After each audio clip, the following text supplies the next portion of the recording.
Atos capítulo 6, nós vamos ler, é um capítulo relativamente curto, a gente vai ler o capítulo todo, tá? Ora, naqueles dias, o número dos discípulos se multiplicou, e houve reclamação dos judeus de língua grega contra os judeus de língua hebraica, porque as viúvas deles estavam sendo esquecidas na distribuição diária. Então, os 12 apóstolos convocaram a comunidade dos discípulos e disseram: não é razoável que nós abandonemos a palavra de Deus para servir às mesas. Mas, irmãos, escolham entre vocês 7 homens de boa reputação, cheios do Espírito e de sabedoria, aos quais nós encarregaremos desse serviço. E quanto a nós, nos consagraremos à oração e ao ministério da palavra. Isso agradou a toda a comunidade e elegeram Estevão, homem cheio de fé e do Espírito Santo, Filipe, Prócoro, Nicanor, Timão, Pármenas e Nicolau, prosélito de Antioquia. Apresentaram-nos perante os apóstolos e estes, orando, lhes impuseram as mãos. Crescia a palavra de Deus em Jerusalém e se multiplicava o número dos discípulos. Também muitíssimos sacerdotes passavam a obedecer à fé. Versículo 8. Estevão, cheio de graça e poder, fazia prodígios e grandes sinais entre o povo. Levantaram-se então alguns dos que eram da sinagoga chamada dos libertos, dos sirineus, dos alexandrinos e dos da Cilícia e Ásia, e discutiam com Estevão. Mas não podiam resistir à sabedoria e ao espírito pelo qual Estevão falava. Então subornaram homens que dissessem: temos ouvido este homem proferir blasfêmias contra Moisés e contra Deus. Agitaram o povo, os anciãos e os escribas, e investindo, levaram eles ao sinédrio. Apresentaram testemunhas falsas, que depuseram: esse homem não para de falar contra o lugar santo e contra a lei, porque temos ouvido o que ele tem dito, que esse Jesus, o Nazareno, destruirá esse lugar e mudará os costumes que Moisés nos deu. Todos os que estavam assentados no sinédrio, colocando os olhos em Estevão, viram o seu rosto como se fosse rosto de um anjo. Então, meu irmão, o que está acontecendo aqui? Os cinco primeiros capítulos do livro de Atos conta para mim e para você como que a igreja foi implantada lá em Jerusalém. Então, o que a gente leu, conversou até agora, foi o período em que a igreja foi implantada na cidade de Jerusalém. Agora, do capítulo 6 para frente, a história começa a mudar. O que a gente vê?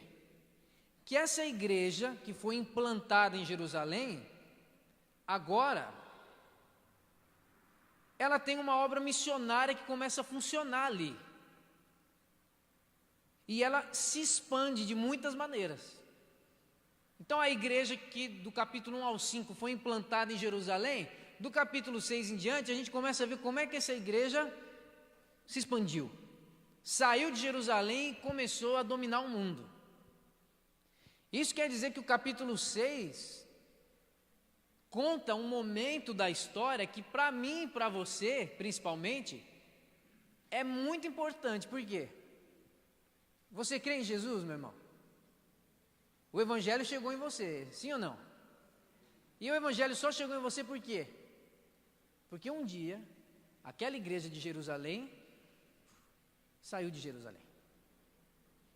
Nós somos o fruto do que começou a acontecer aí no capítulo 6 em diante. Olha como Deus é poderoso, meu irmão. 2 milênios depois, a história continua nas poderosas mãos dele. Eu e você somos a prova de que o Deus do universo sustenta o seu projeto para todo ser humano. E começou aqui no capítulo 6. Aí a gente começa o capítulo 6 percebendo que os judeus que falavam a língua grega estavam tendo ali um problema com os judeus que falavam a língua hebraica. Na verdade eles falavam o aramaico ali, mas a gente não vai perder tempo falando disso. Mas você lembra que 300 anos antes, Babilônia dominou o povo de Judá, levou cativo. Isso fez com que nesse período as sinagogas aparecessem. Então os judeus já não estavam mais ali na região de Judá, de Israel. Eles saíram. Aí a Babilônia foi conquistada pelos persas, que depois foi conquistada pelos gregos. Os gregos tinham um cara assim que você deve ter lembrado de ter estudado lá nas suas aulas de história na escola: Alexandre o Grande. Então esse Alexandre o Grande revolucionou tudo no mundo daquela época. E aí a língua grega passou a ser o que mais ou menos é para nós o inglês, a língua que o mundo inteiro tem que falar por uma questão de globalização. Então todo mundo daquela época falava o seu dialeto, a sua língua nativa, mas tinha que saber falar um pouco de grego. No Novo Testamento não é mais a Grécia que domina o negócio, é Roma, porque Roma dominou os gregos, assumiu o poder, mas manteve a cultura da língua grega como sendo a língua que o mundo inteiro falava. E tinham os judeus de Jerusalém, que eram judeus que tinham a língua aramaica, hebraica como a sua principal língua, mas tinham os judeus que vieram de outros lugares dessa época aí da diáspora, da época em que eles foram conquistados pela Babilônia. Então os judeus que não eram nascidos ali, que nem falavam direito o aramaico, o hebraico, estavam em Jerusalém. Por quê? Porque a igreja estava crescendo. Isso que o capítulo 6, inclusive, fala para a gente logo de cara. Naqueles dias, multiplicando-se o número dos discípulos, ou seja, a igreja estava crescendo, o evangelho estava arrebatando um monte de coração. E aí a gente vê um pequeno conflito desses judeus que não eram nativos daquele lugar geográfico, com os judeus que eram nativos daquele lugar geográfico, Jerusalém.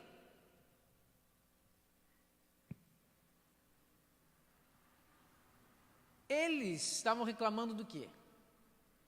Que a ajuda do suprimento, dos mantimentos, essa ajuda estava favorecendo os judeus que nasceram ali, as viúvas que falavam o hebraico, que eram nativos de Jerusalém, enquanto as viúvas dos judeus que falavam grego, que tinham vindo de outro lugar, estavam sendo assim deixadas de canto. Então vamos pensar numa coisa aqui, meu irmão, logo de cara. De cara. A gente está falando da igreja, né? Essa igreja, ela diz muita coisa para qualquer igreja, de qualquer época, inclusive nós aqui. E se você tem vindo aqui há algum tempo, você está percebendo que a nossa igreja local, esse lugar, está crescendo para a glória de Jesus, é ou não é? Então, graças a Deus, tem irmãos vindo, irmãos voltando, irmãos chegando, gente nova. A gente está sendo abraçado assim pelas pessoas que vão chegando e que vão fazendo parte desse momento tão precioso que é a gente poder se olhar e dizer: Jesus ama você, me ama, colocou a gente aqui para conviver, isso é maravilhoso, louvado seja Deus. Aqui a gente experimenta um monte de coisa. Igreja é esse lugar onde a gente gosta de se ver, e esse lugar tem crescido. E se você reparar bem assim no projeto que foi feito nesse lugar, ele tem um potencial de arquitetura para crescer mais ainda. Tem cadeira que vai ser preenchida aí do seu ladinho, tem cadeira que vai caber ali em cima no mezanino. Então está crescendo, Jesus está fazendo alguma coisa aqui, do mesmo jeito que ele fez lá. Então presta atenção numa coisa, meu irmão. A igreja lá de Jerusalém estava crescendo, certo? Crescendo, estava chegando um monte de gente, os discípulos aumentavam. Então a igreja cresce, a roda começa a girar direitinho, a coisa está funcionando, está dando certo, está expandindo, Jesus está com a gente. O que é então que a gente precisa esperar que aconteça? Problema. Essa igreja estava dando certo, estava ou não estava? Cresceu. Começo do capítulo 6, naqueles dias, os discípulos estavam aumentando em número. E no versículo seguinte você lê o quê? Isso gerou um problema. Quando a igreja dá certo, meu irmão, quando a gente está no caminho que Jesus coloca para a gente andar, a gente tem que esperar pelo menos 3 coisas: conflitos internos, perseguição e sofrimento para transformação. Conflito interno, perseguição e sofrimento que gera transformação. A parte da perseguição, a gente aqui no Brasil não tem a menor ideia do que é, né? Os irmãos lá da Índia, da China, Coreia do Norte, alguns países da África, esses sabem explicar direitinho como é que é esse segundo elemento de uma igreja que vai avançando. A gente aqui, no país onde a gente mora, não enfrenta esse problema de perseguição de fora. Mas a gente tem que estar preparado para qualquer tipo de conflito do lado de dentro. Essa igreja que estava crescendo começou a enfrentar um conflito do lado de dentro, um problema.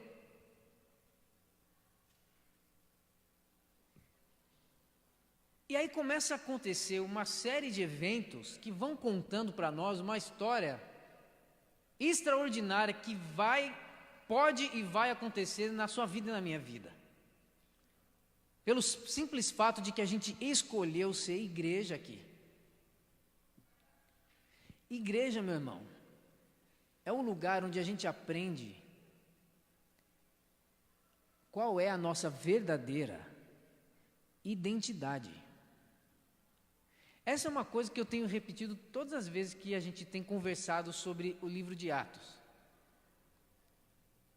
E não é porque eu sou insistente, porque eu quero ser repetitivo, é porque a palavra, principalmente no livro de Atos, deixa isso completamente claro para todo mundo. O maior projeto de Deus é que você saiba reconhecer, quando você parar para pensar em você mesmo, quem é você? O que você está fazendo aqui, nessa vida? Identidade. Quando a gente fala de identidade, você pode muito bem lembrar do seu documento de RG, é ou não é? Seu documento fala algumas coisas sobre você. Fala o nome que sua mãe e seu pai te deram. Fala de um número que te identifica no sistema do país. Fala de uma marca genética que é exclusiva sua, que é a sua digital, que aparece lá, impressa. Sabe qual é a coisa mais triste que um cristão pode viver? É ele saber de cor o número do seu RG, mas não ter a menor ideia do que ele está fazendo aqui nessa vida. Coisa mais triste é ele conseguir saber de cor o número da sua identidade, mas não conseguir reconhecer a sua verdadeira identidade para viver, para existir. E o maior projeto de Deus, meu irmão, em nome de Jesus, deixa o Espírito Santo cravar isso aí no seu coração. O maior projeto de Deus é você finalmente descobrir para que Ele te chamou. Infelizmente, tem um monte de cristão e de igrejas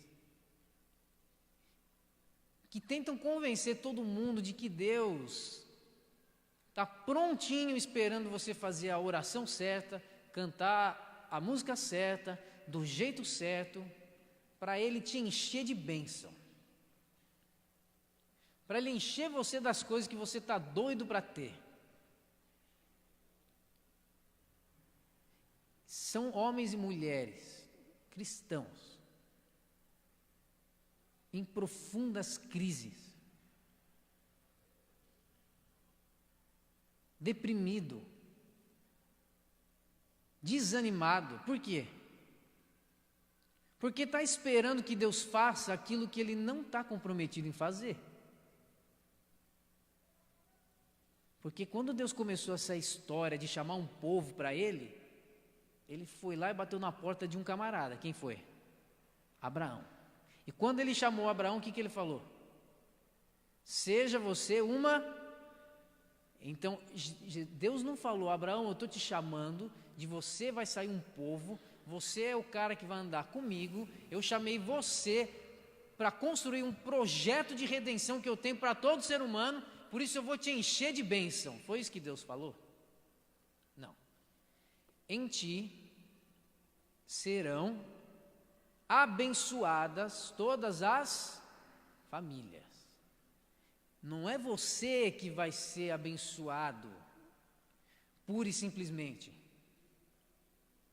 Mas qualquer benefício que Deus traga sobre você, é um instrumento para você, primeiro, reconhecer a sua identidade em Deus, e segundo, fazer com que essa identidade que Deus te deu, revele o próprio Deus para outros seres humanos.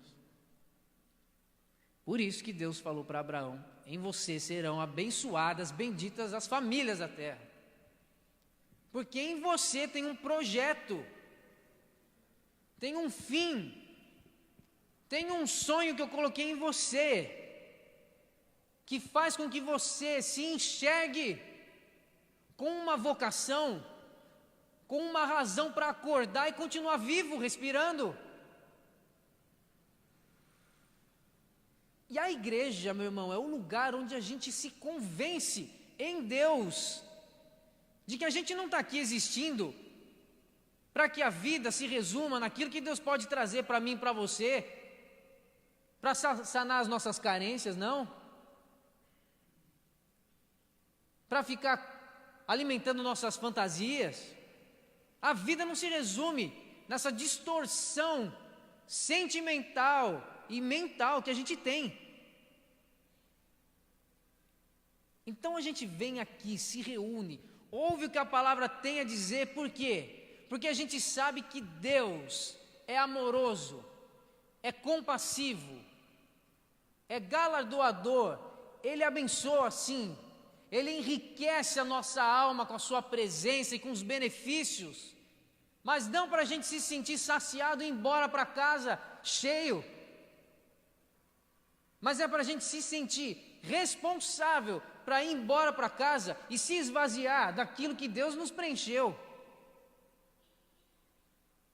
Esse é o ponto da gente estar aqui.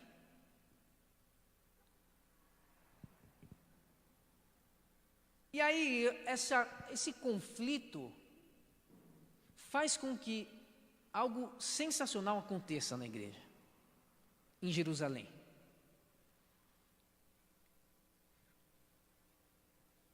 Os apóstolos vão resolver esse problema, porque está tendo reclamação. O pessoal está reclamando.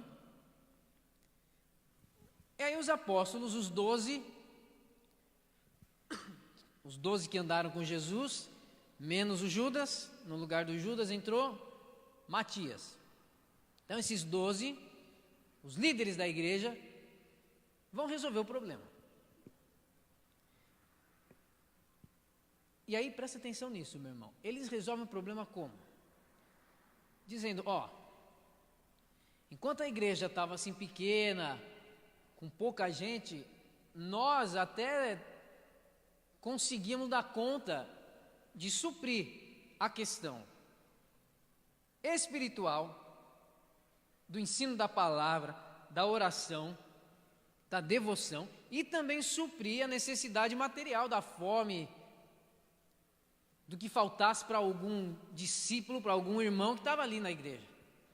Mas aí chegou um momento que a igreja cresceu tanto que os 12 discípulos não davam mais conta de ficar apagando incêndio. Era necessário que uma logística acontecesse ali.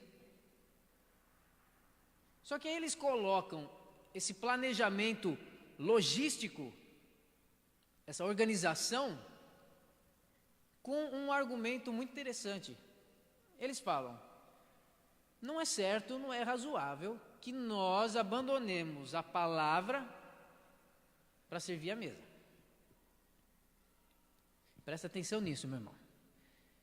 Isso não significa que servir a mesa, na questão social da igreja, atender uma necessidade física de alguém, seja menos importante do que trazer a palavra e o ensino de Deus. Não é isso que eles estão dizendo aqui. Aqui não significa que suprir a mesa esteja num nível inferior ao ensino da palavra e da oração.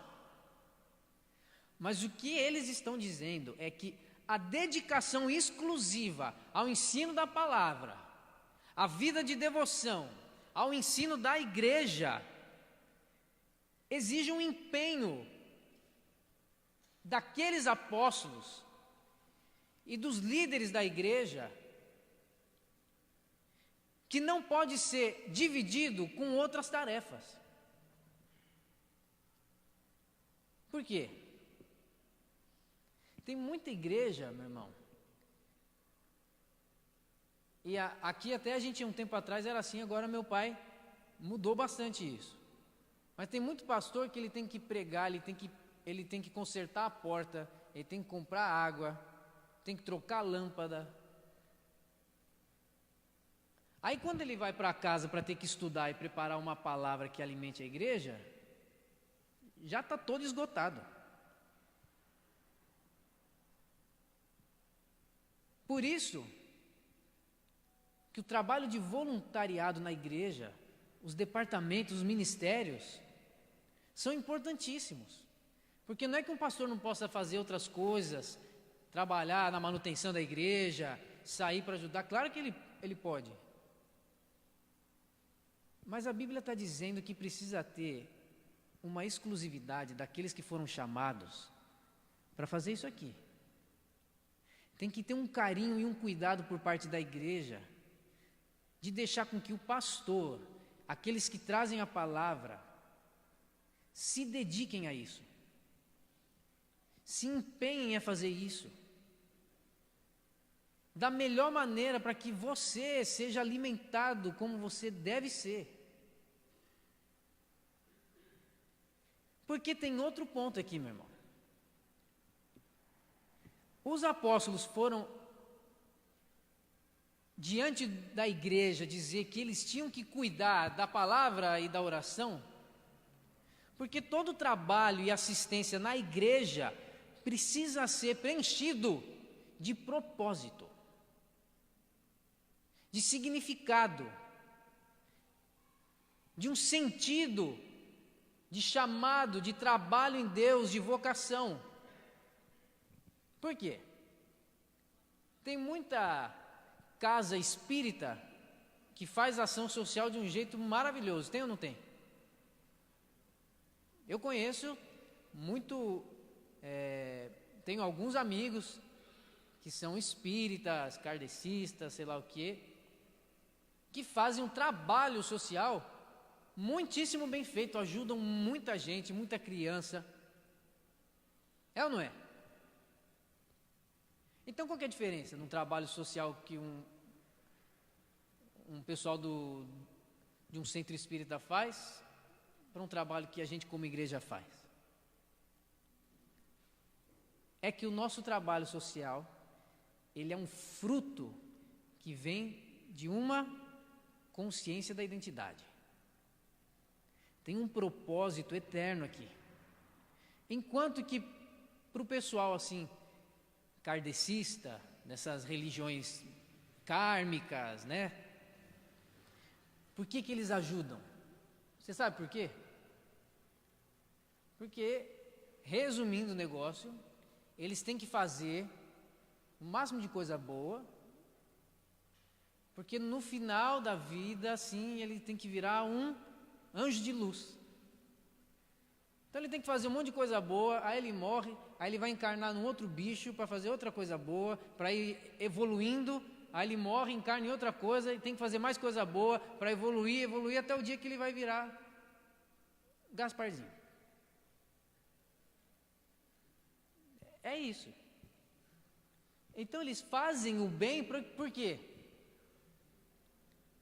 Por barganha, porque na cabeça deles, na ignorância, na cegueira deles, a gente tem que ter compaixão.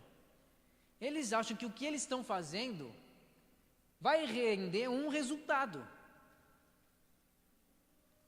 Eu trabalhei com muita gente numa fundação social, que estava na fundação social lá onde eu trabalhava, que é numa área de vulnerabilidade, crianças em situação de risco. E eu lembro de muita gente assim falar que estava ali pelo dinheiro e porque ele queria reencarnar numa condição melhor na próxima vida.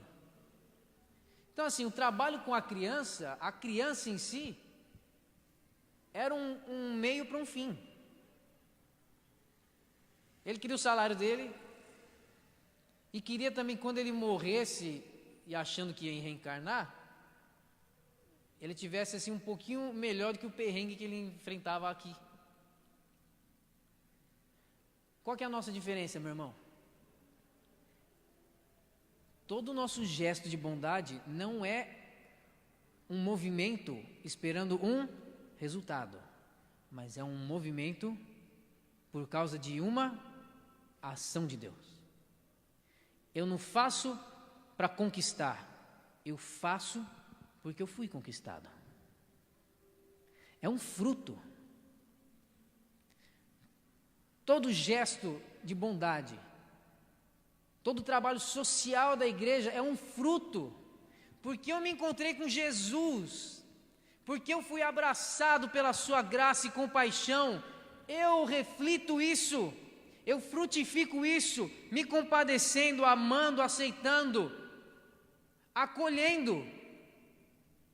Eu não faço para ser aceito por Deus, é porque eu já fui aceito que eu faço o que eu tiver que fazer por amor a qualquer ser humano.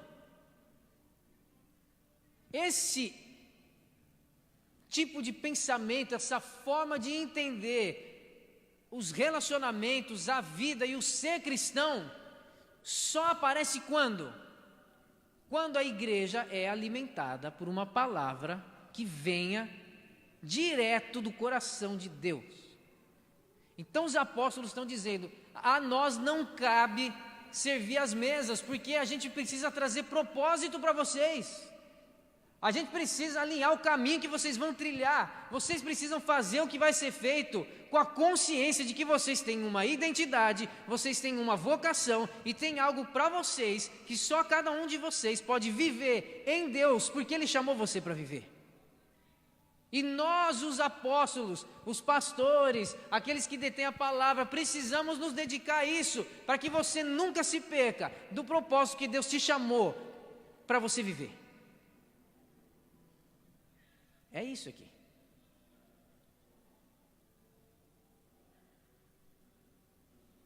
Aí no versículo 3, o que os apóstolos fazem? Eles mandam o próprio povo da igreja escolher os 7 responsáveis por arrumar essa questão da distribuição. Aí, meu irmão, por que os apóstolos não chegaram e falaram, é o seguinte, quem vai fazer isso aqui é Estevão, é o cara ali, é o outro ali, Não foram os apóstolos que escolheram. Querido e querida, não espere que a liderança da igreja apague os seus incêndios toda hora. O que os apóstolos fizeram é delegar à igreja a capacidade de escolher entre os próprios da igreja aqueles irmãos que têm as condições, os atributos necessários para que a coisa toda funcione. Não foram os apóstolos que escolheram, eles falaram para o povo escolher. Por quê, meu irmão? Porque a igreja não é uma empresa que tem um gerente que escolhe e decide, que manda e desmanda. Igreja não é uma organização, igreja é um organismo. A coisa funciona com naturalidade. Nós, como irmãos, vamos nos identificando uns com os outros e identificando uns nos outros o chamado, a vocação. Então a igreja vai crescendo como um organismo que naturalmente vai fazendo com que as vocações particulares frutifiquem dentro da igreja, sem que necessariamente alguém que, entre aspas, mande na coisa, tenha que ordenar. Sinta-se parte de tudo, meu irmão. A igreja e a nossa igreja depende totalmente de você, das suas capacidades, da sua sensibilidade em Deus. É uma caminhada de mãos dadas e de joelhos, juntos.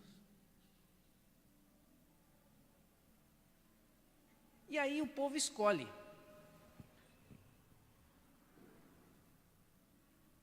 E para a gente encerrar essa reflexão da igreja como lugar onde a gente vai encontrando a nossa identidade e tudo mais, a gente tem o nome dos 7 discípulos que foram escolhidos ali para resolver o problema. E aí tem uma forma de estudo bíblico que é importante sempre que a gente vai ler a Bíblia. No versículo 5 está dizendo assim, que agradou a toda a comunidade a decisão dos apóstolos e eles elegeram Estevão, Filipe, Prócoro, Nicanor, Timão, Pármenas e Nicolau. Só que tem um cara desses 7 nomes que a gente tem que prestar uma atenção e ler para ver que tem uma diferença da descrição que Lucas está fazendo de cada um. Quem é esse cara? Estevão. É ou não é? Quando você lê ali Estevão, na frente do nome dele está falando o quê? Homem cheio de fé e do Espírito.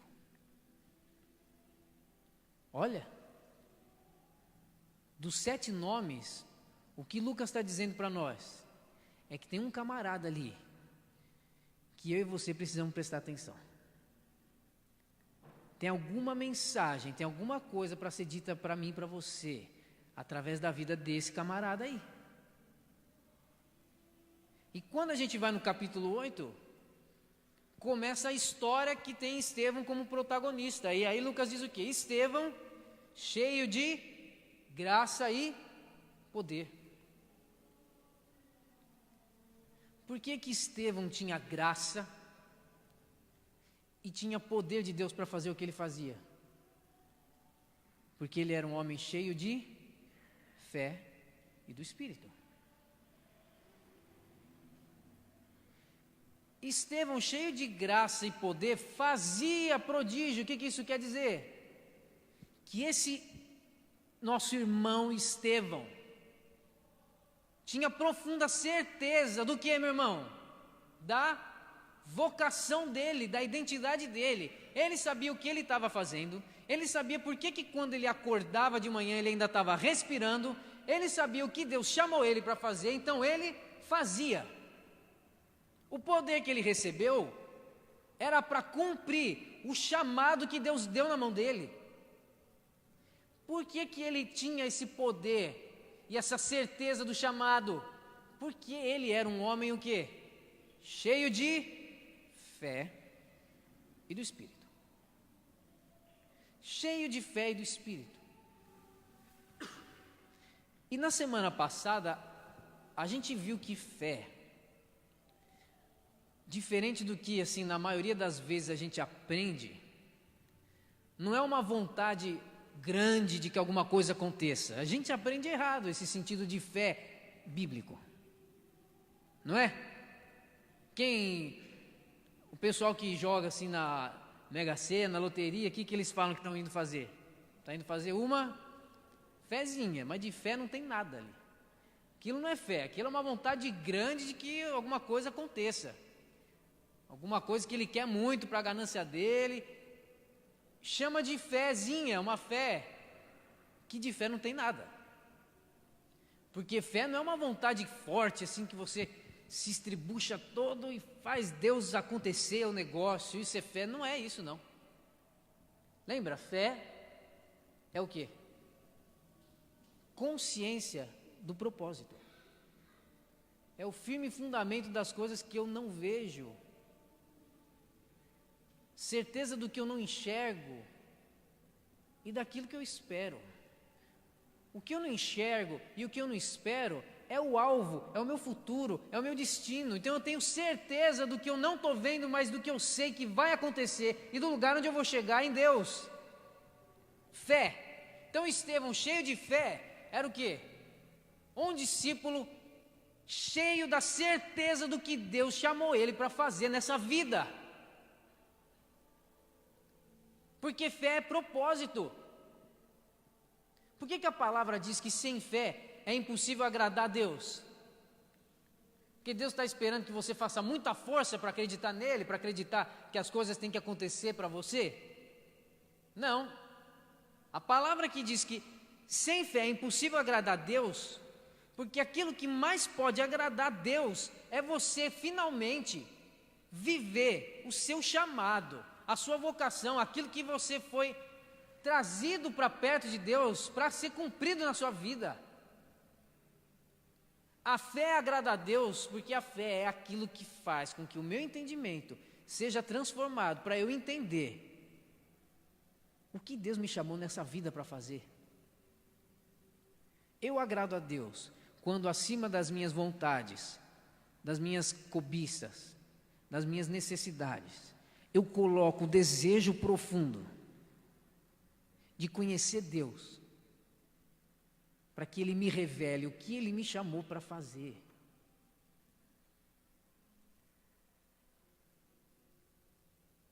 E essa igreja se expandiu, olha só, a igreja cresceu, foi só a igreja crescer, o problema aconteceu, foi só o problema acontecer, levantaram 7 discípulos para resolver o problema. Dos 7 discípulos tinha um Estevão no meio. Aí você vai ler o capítulo 6, o capítulo 7, que é o que vai ser trazido na semana que vem.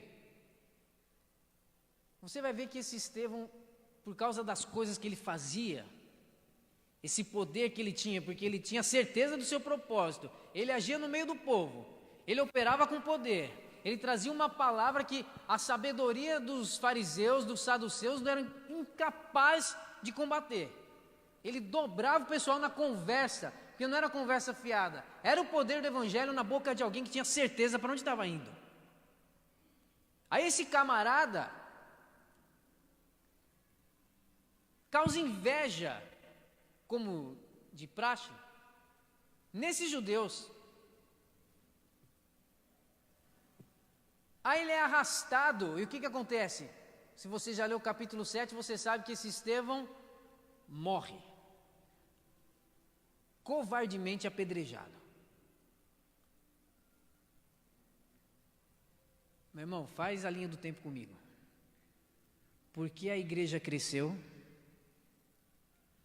um discípulo morreu.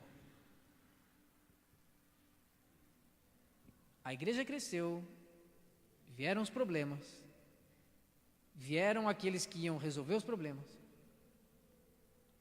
e um deles, cheio de fé, cheio do Espírito, cheio de graça e cheio de poder,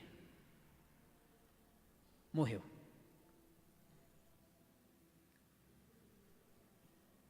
Estevão tinha convicção do seu propósito. E aqui tem uma coisa só para a gente aprender, meu irmão.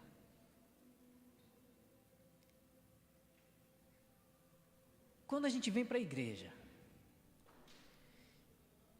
e aceita o convite de Jesus para a gente ir abrindo mão assim das nossas carências, daquilo que a gente acha muito importante para a vida, quando a gente abre mão de querer ter a necessidade suprida a todo custo, a gente vai ganhando convicção da nossa identidade em Deus. Igreja é o lugar onde a gente vai aprendendo. E eu espero que nessas últimas vezes que a gente tem conversado sobre o livro de Atos, essa palavra esteja germinando dentro de você. Deus tem um propósito na sua vida. Não é a primeira vez que você está ouvindo isso aqui. E a igreja é o lugar onde a gente vai aprendendo esse propósito de maneira plena. Estevão estava numa igreja onde havia pastores, líderes comprometidos com a palavra, que se empenhavam em trazer essa palavra para encher e preencher a igreja de propósito, para fazer cada irmão saber para que ele existia e trabalhar, viver, cumprir o seu chamado em Deus, para não ser só mais uma escória que existe aí, para ser alguém com a certeza de que está sendo impulsionado por Deus para revelar o próprio Deus. Nessa igreja tinha um Estevão que entendeu essa palavra, que entendeu que tinha um propósito. E ele ensina uma coisa para a gente: quem tem certeza do seu propósito, mesmo em meio às pedradas, consegue enxergar Jesus sorrindo. Quando ele estava prestes a morrer, ele viu os céus abertos e viu o Senhor. Ele viu Jesus. O irmão que foi chamado para resolver um problema da igreja, que agia na graça do Senhor, no impulso do Espírito Santo, prestes a morrer, viu Jesus. E foi capaz de dizer: Senhor, não impute a eles o pecado deles. Tem misericórdia desse pessoal. Só alguém assim completamente seguro do seu chamado é capaz de, no meio das pedradas na cabeça, ter uma palavra de compaixão e de perdão por aqueles que estão arremessando a pedra. Senso de propósito. Os apóstolos mantiveram foco na palavra, na oração. E esse Estevão cumpriu o propósito dele. Com isso, meu irmão, a gente aprende uma coisa: igreja não é um projeto para dar certo. Igreja é um projeto para dar a vida.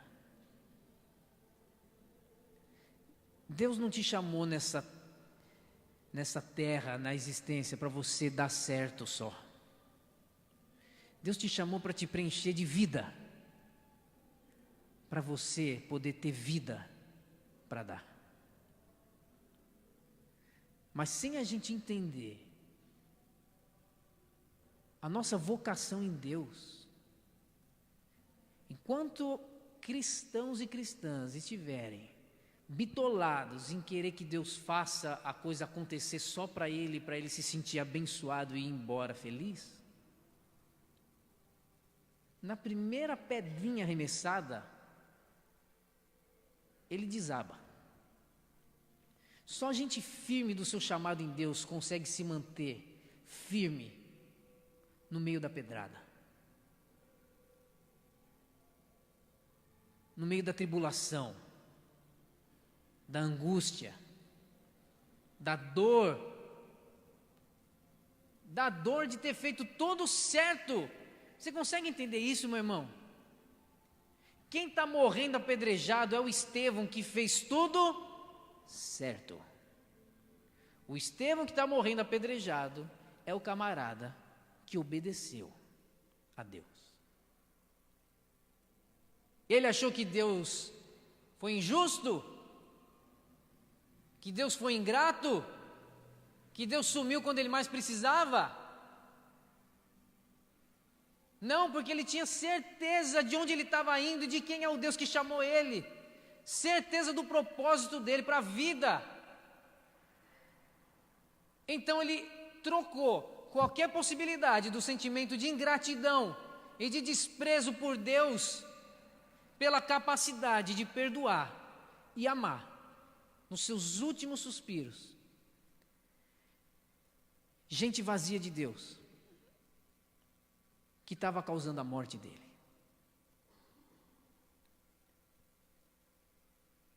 Meu irmão, em nome de Jesus, creia nisso nessa noite. Nenhuma oposição, nenhum problema, nenhuma perseguição, nenhuma morte podem superar a alegria e a paz de você saber para que você existe. Nenhum problema consegue ser maior do que a paz que o Espírito Santo coloca dentro de você quando você descobre em Deus para que você foi chamado. Quando você descobre em Deus que esse lugar que a gente chama de igreja depende de você, precisa de você. Ter certeza do nosso propósito coloca a gente com uma postura diferente diante da vida e dos problemas, meu irmão. Sabe como isso acontece? Como o último versículo aí do capítulo 6. Todos os que estavam assentados no sinédrio, colocando os olhos em Estevão, viram o seu rosto como se fosse o rosto de um anjo.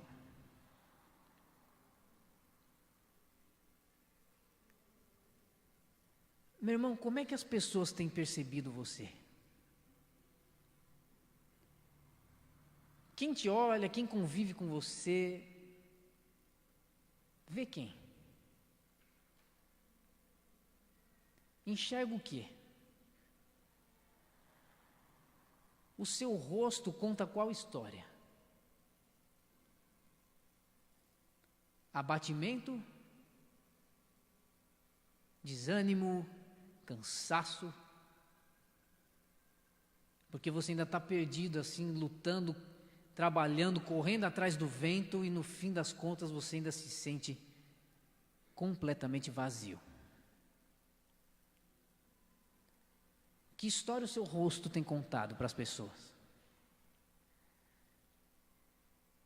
Por que a palavra diz que o coração alegre deixa o rosto bonito?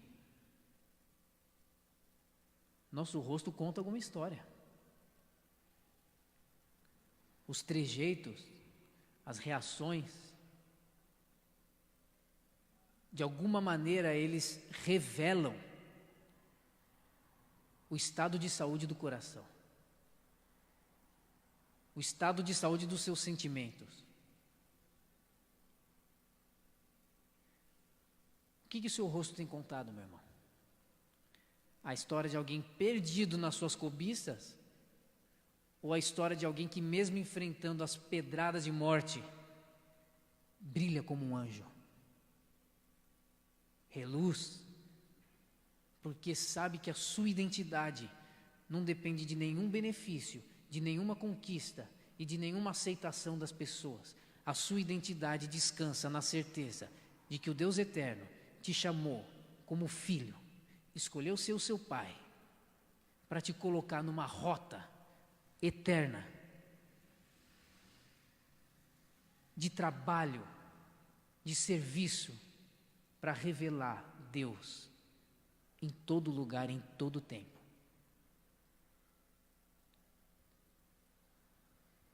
Meu irmão, nessa noite Jesus pode preencher você e eu de um sentido para a vida, que talvez ainda esteja faltando para você. Um sentido que faça o seu rosto finalmente revelar o brilho de quem entendeu que a própria vida descansa em Deus. E com isso, não existe nenhum problema que possa ser maior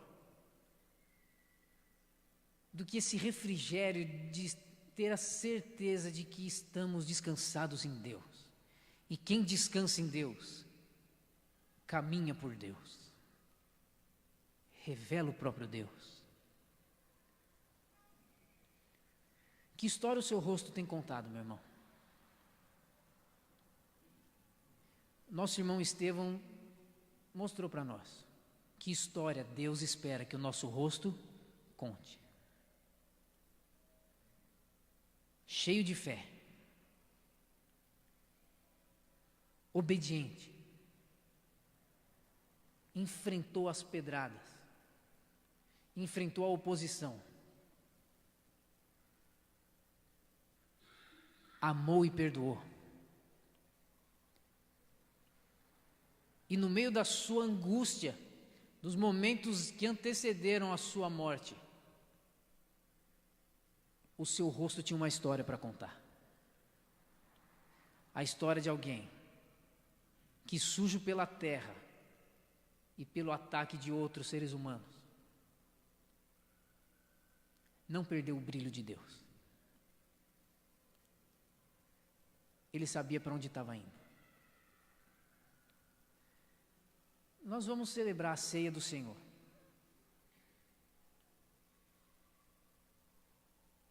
Enquanto meu pai vem aqui, convido você a fazer uma reflexão. Qual história o seu rosto tem contado? De alguém que tem certeza do porquê existe? Ou de alguém que tem certeza que tem feito tudo o que acha que tem que ser feito e ainda não entendeu nada? Que história o seu rosto tem contado, meu irmão? Se a história do seu rosto não tem contado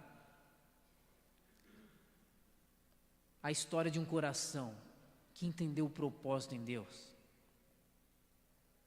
provavelmente você se perceba alguém, muitas vezes, desanimado, abatido, reclamando o tempo inteiro de tudo, considerando tudo um problema, considerando as pessoas sempre uma pedra no sapato. Se o seu rosto tem contado essa história,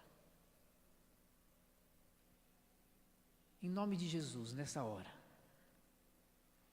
o Senhor tem uma palavra de renovação sobre você agora. O Senhor tem uma palavra para curar seu coração.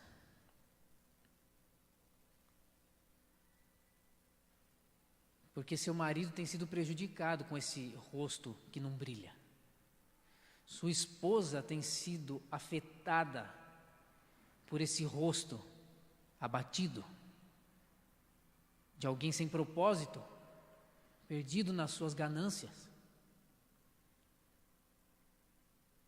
As pessoas que trabalham com você têm sido afetadas.